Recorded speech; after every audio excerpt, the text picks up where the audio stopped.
How to log in to Disney Plus. Today I'll show you exactly how to sign in to Disney Plus in just a few simple steps. So let's get started. First, let's open up Disney Plus. If you're on your computer, you can simply open a browser like Chrome, Safari, or Edge. In your mobile app, you can also simply download the Disney Plus app. For this tutorial, I'll be using the Chrome website.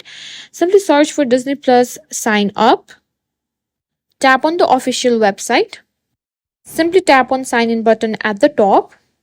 Now what you need to do is simply enter your email address of your account. After you've entered your email address, simply click on continue.